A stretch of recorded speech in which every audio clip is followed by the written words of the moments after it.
Good morning. This is Horizon's Middle East and Africa. Our top stories this morning. Call in the lawyers. U.S. President Donald Trump says he is prepared for a legal fight with the Fed Governor Lisa Cook after she rejected his moves to sack her. Sources say his administration is looking to exert more influence over the Fed's regional banks.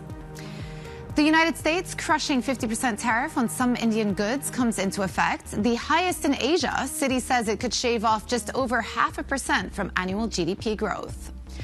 Plus, Nvidia earnings in focus. Investors await an update on the AI spending boom and any impact of U.S.-China rivalry on growth. Well, it's just gone 8 a.m. across the Emirates. I'm Jumana Bersachi in Dubai. Well, despite the big news over the last 24 hours and all of the developments within the Fed and the legal challenges possibly between Lisa Cook and the Trump administration, we saw some stabilization come through in Wall Street yesterday with U.S. equities actually ending up in the green. Similar theme playing out this morning. S&P futures inching towards positive, up about 8 basis points. And, of course, all eyes on those Nvidia earnings coming out later today. It's going to be a major market mover. Options markets are priced for about 5-6% move either way once these results come through. So that's going to be one of the major drivers in the later session for U.S. investors. Two-year yields obviously still in focus. We continue to move lower. We are down 2 basis points. So the two-year U.S. Treasury note is now at the lowest level since May the 1st as we continue to talk about not just what's going on at the Fed, but also the language that came out of Jackson Hole. Very, very dovish for the front end. Not the case for long-term yields. You can see the 30-year yield continues to move up. We moved up about 4 or 5 basis points yesterday. Some concerns about inflation expectations, about term premium, fiscal premium. That steepening trend that we spoke about yesterday in the U.S. curve continues. The U.S. dollar, though, also you can see this morning reversing some of its prior declines in the last couple of sessions, up about 0.8%. Switching over as well, though, before we move on and talk about Asian markets, I also just want to showcase something that I thought was quite interesting, too, which is that look, this is a chart of the VIX, and what you can see is that speculative positioning is very, very short at this moment. So leverage funds net positioning is extreme negative, and that tells you that hedge funds, instead of positioning for higher stock market volatility in days to come, are actually positioning for lower stock market volatility. And our colleague Dan Curtis flagged this morning that the S&P 500 has been within 3% of its record for 56 straight days. That is the 5th longest streak since 2019, so perhaps explains some of that behavior. All right, let's move on and check in on how markets in Asia are faring. David Inglis is in Hong Kong. And David, so much of the world is focused on Nvidia earnings, but of course over in Hong Kong there's big earnings this week as well. I know Alibaba is on slate on Friday. Yeah, Baba ends the week for us. We're about halfway through the earnings season. By the time we get through the next few hours, though, and we have a ton, basically a very, very long list of Chinese companies set to report over the next 4 hours. So we'll be about certainly more than 50% of the way. I just want to get started, and I'll talk about the Nvidia effect and how that's freezing markets in a moment. Just some breaking news right now. This is a Bloomberg scoop. Korea Investment Securities this is a massive brokerage, by the way, in Korea, is planning to increase its exposure into unhedged super long JGBs. And this is unhedged on the back of, I think, which underscores the fact that there is a bet there as well on the currency appreciating, point number one. And point number two, we know, of course, how far yields have already come up as far as Japan is concerned. So it's really a play on two things. It's on the Bloomberg terminal right now, if you want more details on that, on that specific story. Now, all that being said, again, the Nvidia story is playing out in many themes here in the Asia-Pacific. One is, of course, we're waiting for that. To your point early on, as we flip the page, please, we're also looking at how, I guess, in many ways, it's certainly priced 6% on options market. Not a lot of worries, though, around that, because you talk about, you being short the VIX, for example, is really a bullish call. You look at some of the biggest plays. TSMC, of course, which is gaining in the Asia-Pacific right now, is the biggest supplier of Nvidia. These are really lots of the other stories across markets. I'm not going to get into that. The tech story that continues to give here in the Asia-Pacific, with, as you can see here, 4% on the small caps gauge. We had inflation numbers coming through in Australia early on, a bit on the heavy and high side of things. We've reversed, though, a lot of the strength that we got in the initial minutes following that release of that report. And very quickly, I'll just end on a tech theme here, AI and chips. On a separate note, though, China's coming out with more policies to support their own AI sector, and it's really playing out across these markets. Yep. And on that note, I'll send it back to you. David, love it. Thank you so much, and especially with that breaking news but could be quite significant for the long-end JGB market. Now, President Trump says he is ready for a legal fight with the Fed Governor Lisa Cook after he moved to oust her from the central bank. It follows allegations that she falsified mortgage documents. Fed Governor Lisa Cook, her lawyer, has said that they're going to be filing a lawsuit challenging this legal action. What is your response? Are you prepared for a legal fight? She seems to have had an infraction, and she can't have an infraction, especially that infraction, because she's in charge of, if you think about it, mortgages, and we need people that are 100% above board, and it doesn't seem like she was. Bloomberg, Palash Pence has the details. What we heard from President Trump there, our very own Anne-Marie Hordern asked him about the potential legal challenge that Lisa Cook is going to be putting up. I mean, what happens from here, and what is the read across to her seat, which may be in a state of disputes at this point? Yeah, that's right, Jemana. We are in uncharted territory here. Our president has never fired a Fed official for cause, and we talked about a potential legal challenge yesterday. It looks like now we're in for a lengthy litigation process that's going to decide whether the president had cause to try to fire her, and whether she can continue to serve on the board while that legal process plays out.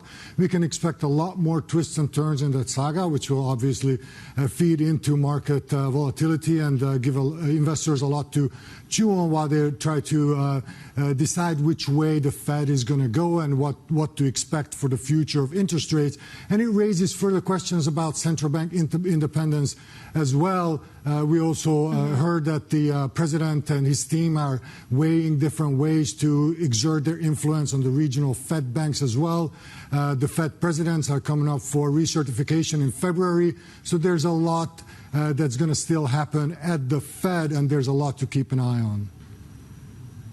Yeah, really important story there as well that we have up on the terminal this morning about the Fed, the Fed regional banks, Fed regional governors also being set in the sights of President Trump.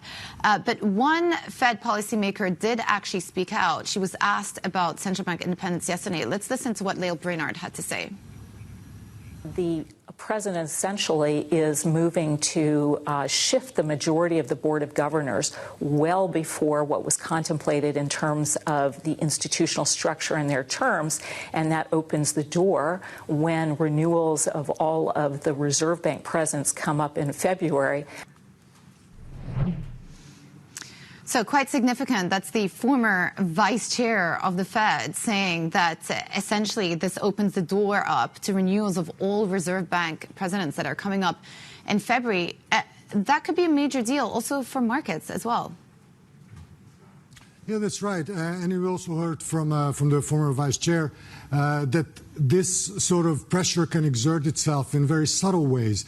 If all the Fed board members and regional presidents are thinking about what their comments or what their actions, what their votes might trigger, what sort of pushback they might get, what sort of pressure they might find themselves under, just like Lisa Cook, that can be one way it could affect policy. And if they're all up for recertification in a potentially overhauled Fed board in front of them, that might also change their thinking, and we don't know how that might seep into the decision-making process. And that's what we're seeing in markets as well. You mentioned at the top of the program, longer-term yields going up in the U.S., the steepening of the curve, the crucial 10-year yields getting higher as well.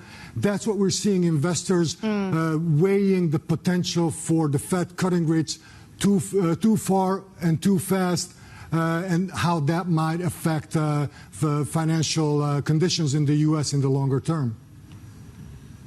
Yeah, Palash, thank you so much for breaking it down for us, Palash Pence.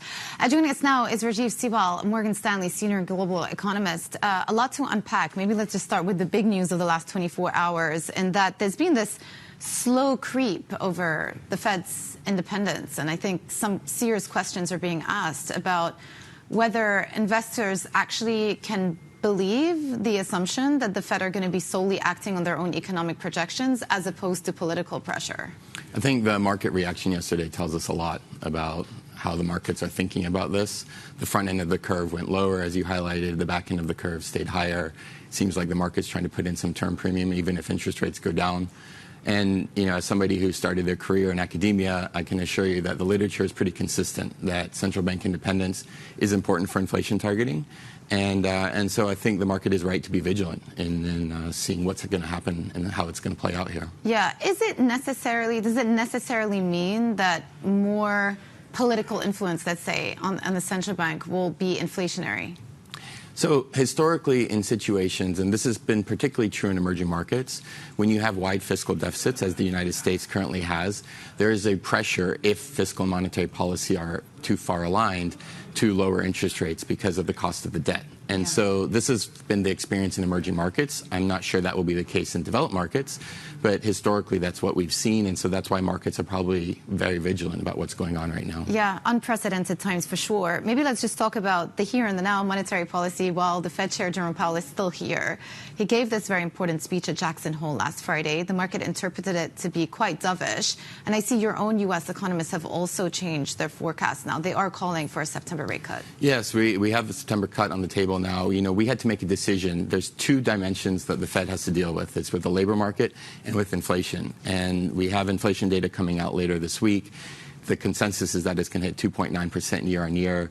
We think it actually might hit 3% or higher later in the year. And so this is a dilemma for the Fed with inflation running higher than expected. How much of that is sticky? How much of that is from tariffs? How much of that can they look through? That's why originally we had a call that the Fed might cut later. We pulled it forward after the Jackson Hole speech because it was pretty clear that they're more worried about the labor market. Yeah. And in the near term, the focus then becomes non-farm payrolls and whether or not the labor market deterioration continues. But rates are still being characterized as somewhat restrictive. At what level are they no longer somewhat restrictive if they start lowering interest rates? Every economist house will have a different neutral rate. For us, it's between that 2.5% to 3% range, which is why we kind of end our cutting cycle at that level in late 2026. But I think the Fed also will have a moving model that is in a similar range as well. Yeah. So the thing is, on one hand, you've got potentially these inflationary pressures coming through on tariffs, and we can talk about that. But I just want to ask about the labor market, because there it's very difficult to get a good gauge of the data. I mean, put aside for the moment that the BLS commissioner just lost her job as well.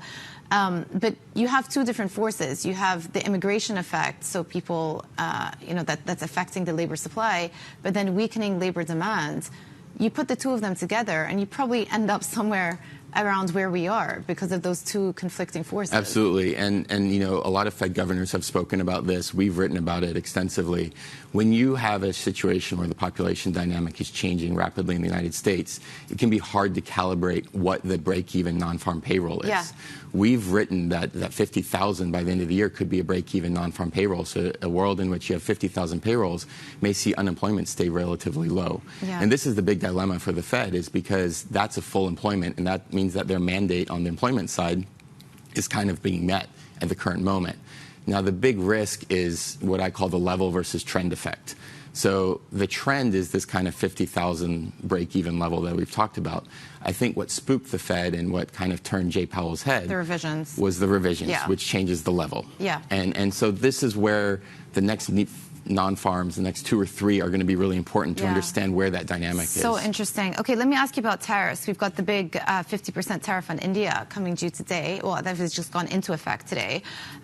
What inflationary impact do you see from tariffs into the U.S. economy? And is it, as Jay Powell described on Friday, a one-off effect? So tariffs should be a one-off effect. I mean, we saw that in 2018, 2019.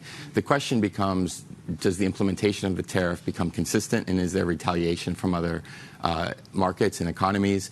And then how do supply chains react? So we do expect it to be one-off, but it could persist for 3 or 4 or 5 months.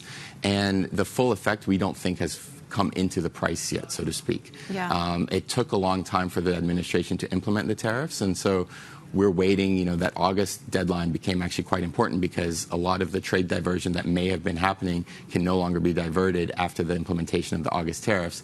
And so there's a lot of question marks around what tariffs may look like in September and October. So there's probably more to come. And the India example is just one of many in Asia, actually, where new tariffs are being implemented. Yeah, and who knows? I mean, things may change in the next couple of days as they do. Rajeev, really good to chat to you. Thank you so much. Rajeev Sibal, Morgan Stanley Senior Global Economist. And still ahead, markets are anticipating Nvidia earnings. We'll discuss what to expect next. This is Bloomberg.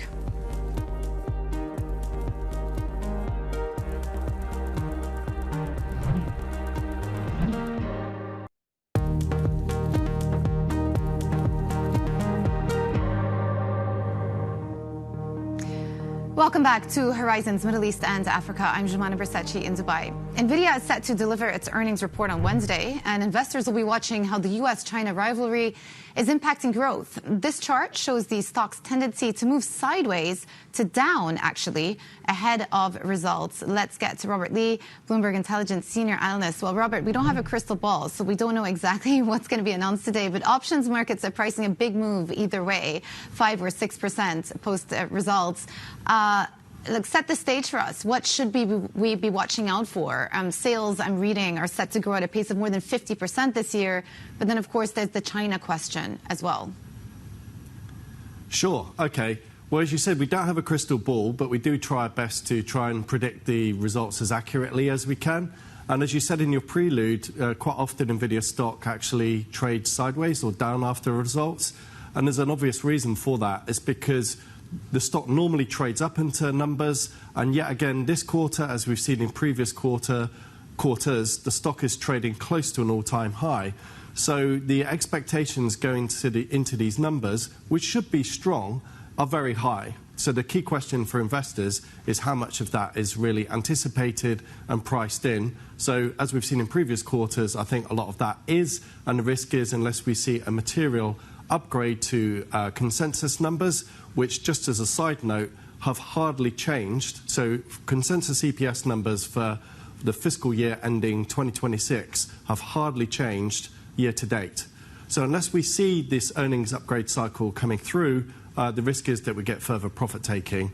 And as you mentioned in your prelude, the H20, the ongoing hokey-cokey there, the one step in, one step out, is obviously going to be a key area of focus for these results. I was going to ask you about the hokey-cokey, the one leg in, one leg out in China. But let's park that for the moment and maybe broaden this out, because I feel as though several analysts within the community are turning a bit more cautious on the prospects of a further bullish run in AI, given how much we've run as of late and how valuations have really become quite expensive in many of these AI-related stocks, not least Nvidia. Are we at peak AI euphoria? Sure, OK. Well, I guess over the last sort of 2 years plus, we've seen this, if you like, this cadence of, as our American colleagues would say, beat and raise, where the companies come in, beaten numbers, and then estimates have been raised. But the momentum behind that, the rate of incremental beat and raise, has eased over time. And again, going back to the comment I made a few minutes ago about consensus numbers at the EPS level for this year, basically are unchanged. Some of that reflects the uncertainty about China. And then, where are we in the cycle? I mean, a point I continually make when we have our little discussions is clearly the money that's being made in crude terms in AI at the moment is on the infrastructure side. It's the companies like Nvidia, the cloud computing companies that are supplying the infrastructure used by their end customers to build out apps, to build out models, and to train their systems. But ultimately, what is this all for?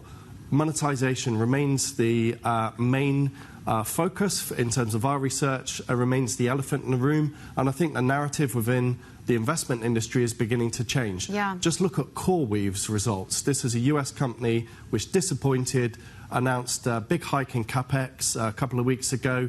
The rate of monetization that they're seeing, and that's a cloud computing company, was not high enough to satisfy very high market expectations. So I think increasingly the market narrative is focused more, and rightfully so, on monetization by the end customers. Yeah, a very valid point. And also, let's not forget, Sam Altman from OpenAI, the CEO, warned that AI is in bubble territory just a couple of days ago. So there are some cautious voices coming through. Robert Lee, Bloomberg Intelligence Senior Analyst, thank you so much. Well, coming up, Botswana declares a national health emergency as diamond sales dry up. Details next. This is Bloomberg.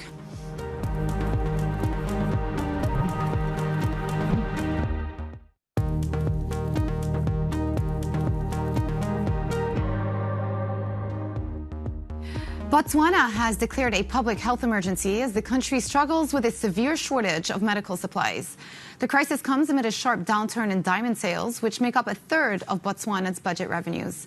For more, Bloomberg's Andiro Ganga joins us now from Kigali, Rwanda. Andiro, make the link for us between the slower diamond sales and this health crisis, which is actually becoming quite severe in Botswana now. Good morning, Joanna. So diamonds are an integral part of the Botswana economy, and also a large chunk of the revenue for the government comes from them. In 2024, diamond accounted for a quarter of their GDP, 80% of exports, and a large chunk of foreign reserves. And in the last 3 years, we've seen the sale of diamonds, slump prices have been doing significantly lower. And this is because of price competition from lab-grown diamonds and also the ethics part of it. And as a result, we are seeing this economy beginning to contract. In 2024, it contracted by 3%. And as a result, the government is feeling the pressure. Revenue shrinking, budget deficit is widening, and they do not have enough to put into social spending. And we are seeing healthcare beginning to struggle, and the system is on the verge of falling apart. They are running short on critical supplies like medicine for cancer, medicine for tuberculosis, and they've even had to postpone elective surgeries. What other revenue-raising mechanisms do they have right now?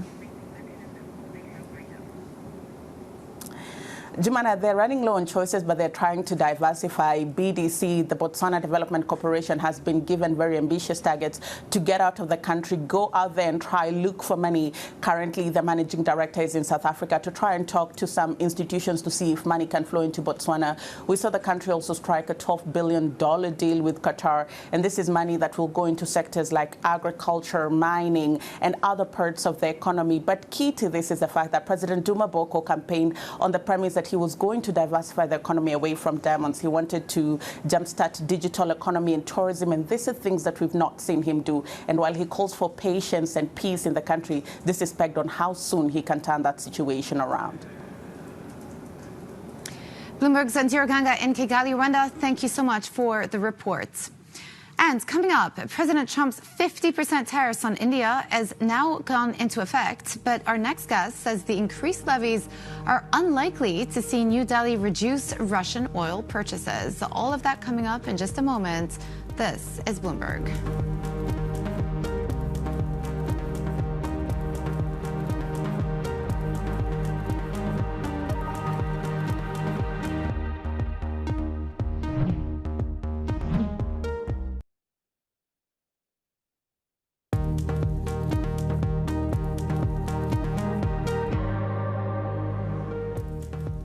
Good morning. This is Horizon's Middle East and Africa. Our top stories this morning.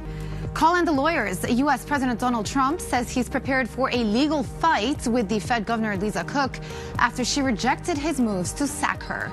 Sources say his administration is looking to exert more influence over the Fed's regional banks.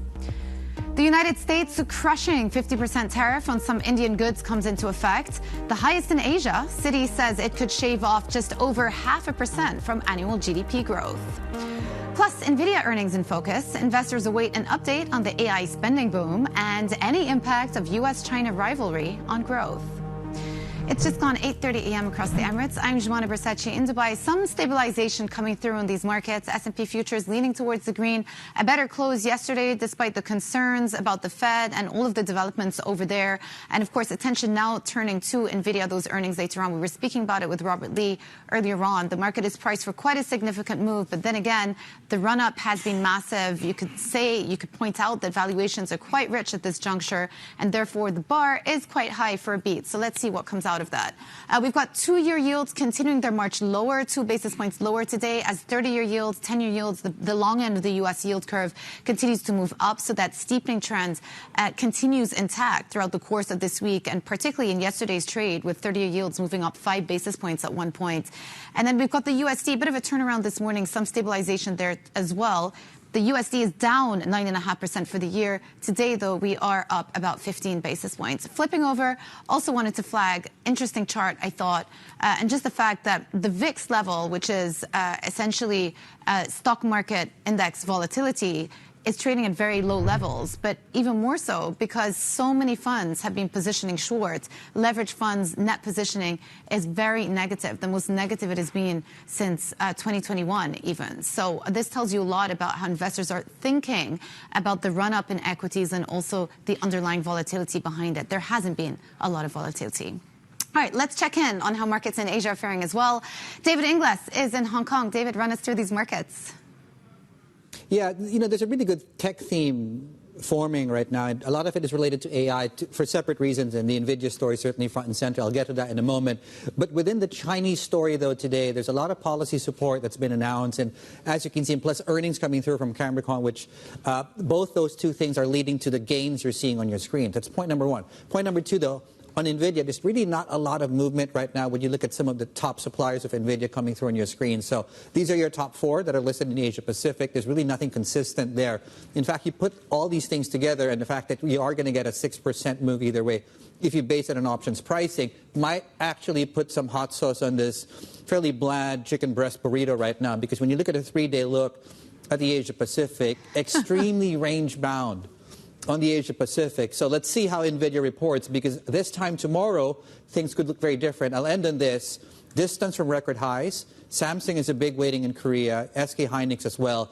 That's within 2-3% of a record high. So if we get a good Nvidia result, we get a pop at Nvidia, we might likely see that take that one. We might need a few more days, though. India, of course, is close today. There's a different conversation there in tariffs. 5% distance there from record highs. I'll leave it there for now. Yeah, great to pinpoint how far we are from those record highs. David, thank you so much. David Inglis in Hong Kong.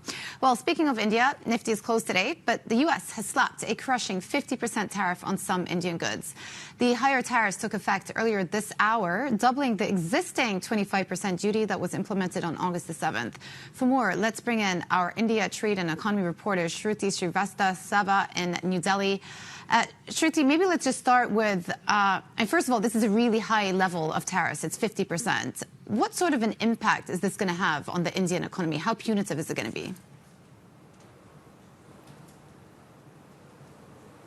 Definitely. As you said, this is punishingly high for India. It's the highest among Asian economies, and it's going to play out differently for different sectors. So first of all, US is the largest export market for India. It's the biggest trading partner with India, and Indian exporters sold some $87 billion goods to the US market last year.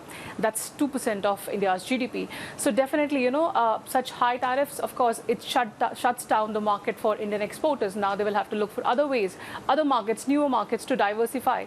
So of course that is going to be a huge impact. Secondly, it also impacts some of the labor-intensive sectors which provide a huge number of jobs in India. Sectors like footwear and leather, gems and jewelry, textiles. These are all labor-intensive sectors, and with such high tariffs, exporters are already seeing buyers putting orders on hold. So we are going to see there's a risk of unemployment in the next few months if the situation is not resolved. It also thwarts India's ambition of becoming a manufacturing powerhouse. Modi has been trying to attract manufacturing for investors who are looking to diversify. So it impacts that plan as well. But secondly, we should also keep in mind that India is not an export-driven economy. It's a consumption-led economy. Some 60% of India's GDP is driven by consumption. So I think some of the economic pain which India is likely to face in the months to come, that can be mitigated by the fact that the government is trying to boost consumption. The government has recently pledged to cut consumption taxes, and that should lift spending in India and probably shield some of the pain that the nation is going to feel. Yeah, so ultimately, the Indian economy is still driven a lot by domestic demand as opposed to exports, but there still will be an economic hit. What about the politics of all of this? What does this do to the India-US relationship? Definitely, this is going to have far-reaching impact on the strategic relation between India and the US. India was one of the first countries to start trade negotiations with the US when Modi visited Trump in White House in February. However, despite months of negotiations, the two sides have not been able to secure a trade deal. Now, and Trump has repeatedly blasted India for its continued purchase of Russian oil. These punishingly high tariffs are supposedly for the continued purchase of Russian oil. So this is going to have an impact on India's bilateral relationship with the US. We are already seeing that that's already starting to play out. As we can see, it is bringing India closer to its fellow members in the BRICS bloc. After 7 years and after the violent border clashes in 2020, China and India are trying to patch up their ties, which plummeted. Modi is expected to meet Xi Jinping next week on the sidelines of a security summit. And India and Russia have pledged to increase their trade over the next 5 years. So we see that India is edging away from the US and moving closer to the BRICS bloc. To other partners, Bloomberg's Shruti Srivastava, thank you so much for the report. Well, investors are also continuing to monitor oil price action as U.S. tariffs on India kick in. Of course, oil is exempt from those tariffs, it should be said. But for more, we're now joined by Vandana Hari, founder of VANDA Insights. Vandana, the reason Trump has imposed these extra tariffs on India is because, allegedly, he's unhappy that India continues to buy Russian oil. Do you expect India to modify their behavior should these tariffs become so punitive that they start to have quite a negative impact on the Indian economy?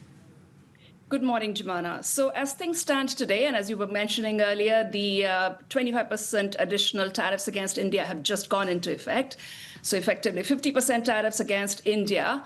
As things stand now, the Indian government has not given any directive whatsoever to the country's refiners, whether they should pare back, stop, buy more Russian oil or whatever. It's been left to the refiners' individual decisions.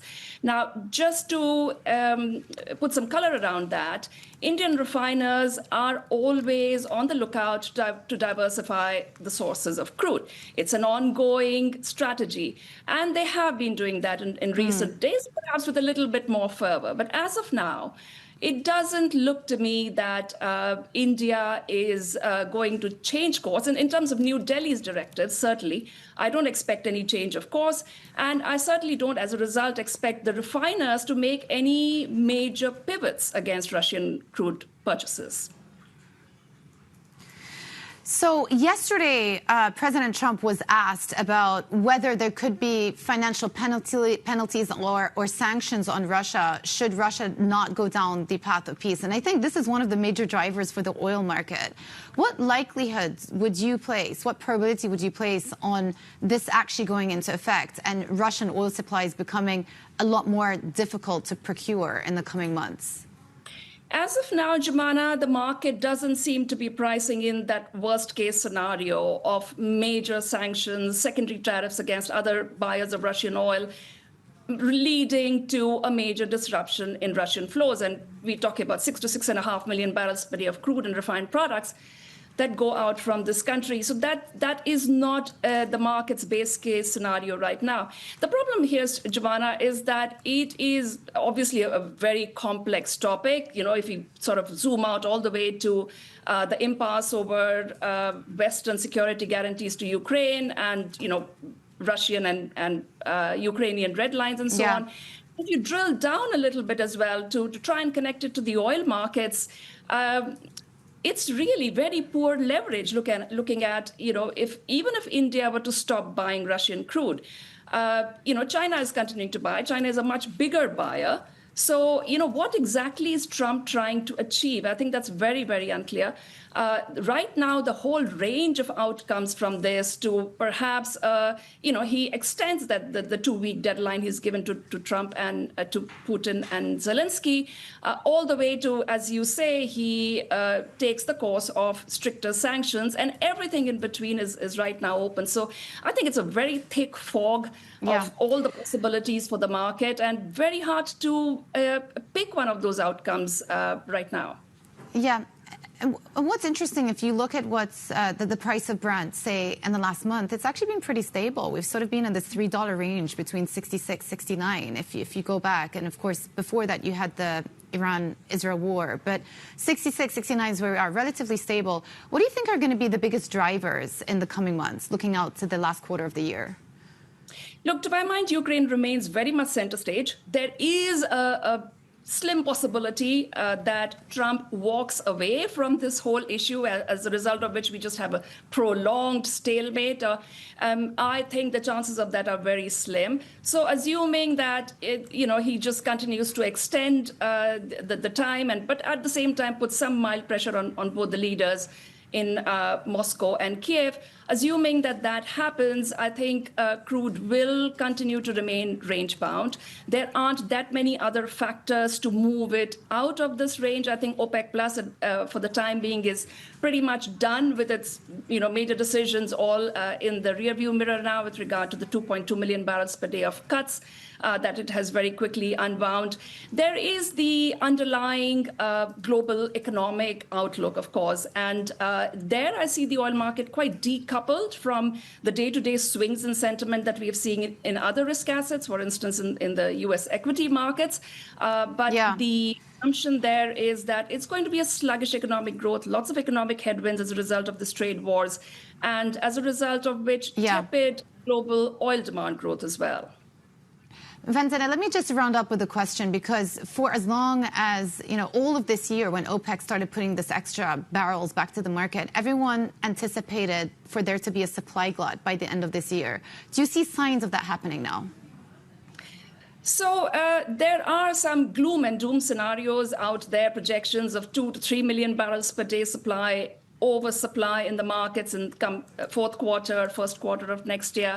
I do not subscribe to that, Jumana. I think probably there might be a bit of surplus, close to a million barrels per day. Q1, again, that is a slow demand season. Stock build is to be expected. So far from what we can see, the 2.2 million barrels per day, even if all of that is not quite yet in the market, that'll happen next month. The market has taken it in its stride. Prices have remained, have not spiraled down towards into the 50s. The market remains in backwardation. The backwardation has come off a little bit, but still very much the forward curves are in backwardation. Yeah, very clear. Vandana, always good to talk to you. Vandana Hari, founder of VANDA Insights. Now for a look at some of the other stories we're following today. Well, it looks like a love story, and she said yes. Taylor Swift's engagement to Kansas City Chiefs player Travis Kelce has sparked a flood of online bets on the singer's life. Punters are putting money behind their expectations for the couple after Swift announced the engagement on Tuesday. Betting markets are already offering odds on when the pair might have a baby and whether Swift will headline a future Super Bowl. The news that you need to know today on Bloomberg Horizons. All right, coming up, profits versus patience. We get the details of a Bloomberg investigation into the impact of a PE firm's healthcare investments in Africa. That's next. This is Bloomberg.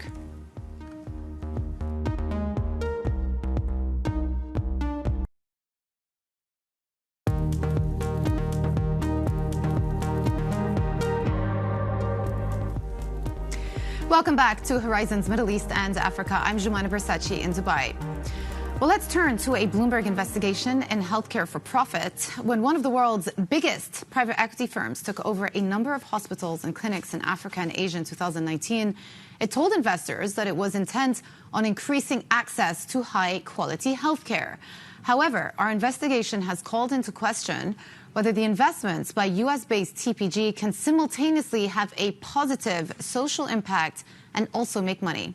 That's as whistleblowers allege that the PE firm prioritized profits over patient care. For more, we're joined by Bloomberg's Simon Marks, who worked on this very important story.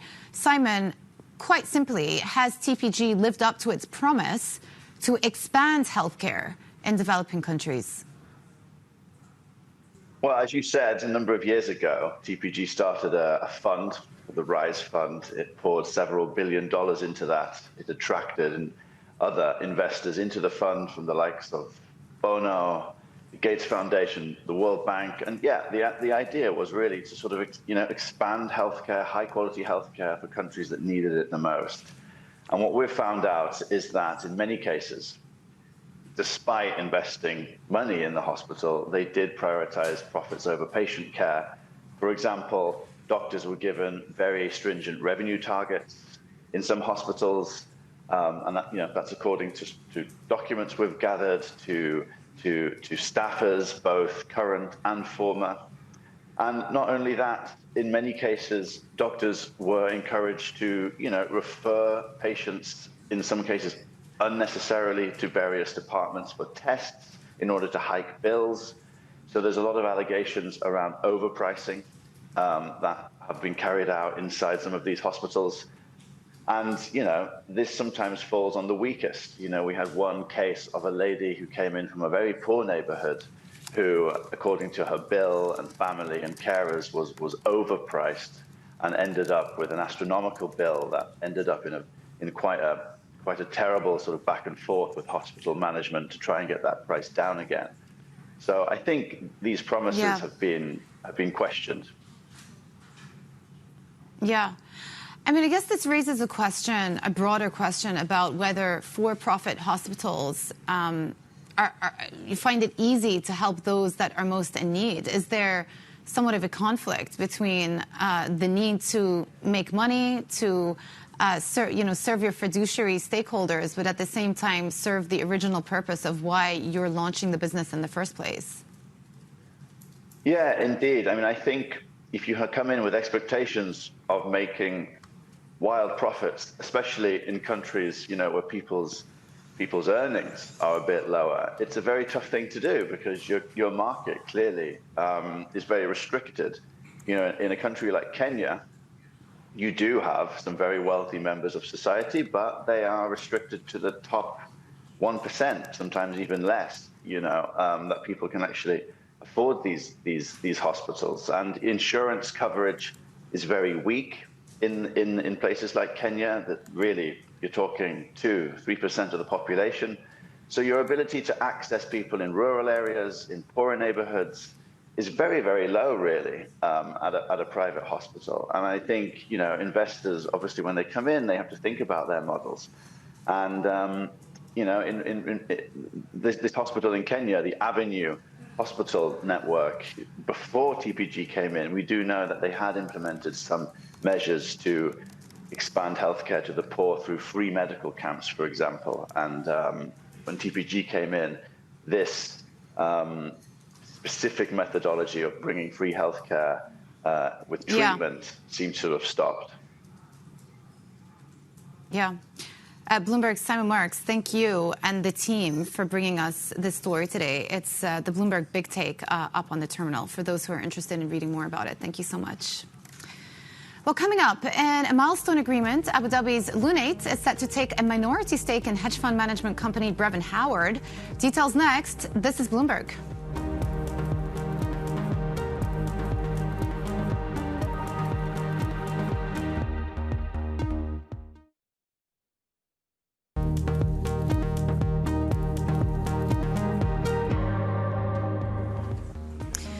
Hedge fund giant Brevan Howard has struck a landmark deal, handing a minority stake to state-linked investment firm Lunate. The agreement comes with a massive $2 billion commitment to a new platform in the Emirates financial hub. For more, we're now joined by Bloomberg's Alex Duller, who broke the story. Alex, just talk us through the scale of this commitment, the $2 billion. What does it actually mean in terms of the relationship between Lunate and Brevan Howard? Yeah, sure. Thanks for having me on, Jumana. So Abu Dhabi's Lunate is taking a stake in Brevan Howard, and it marks a rare instance of a hedge fund selling a stake in itself. So Lunate is going to commit around $2 billion to a newly created investment platform in ADGM.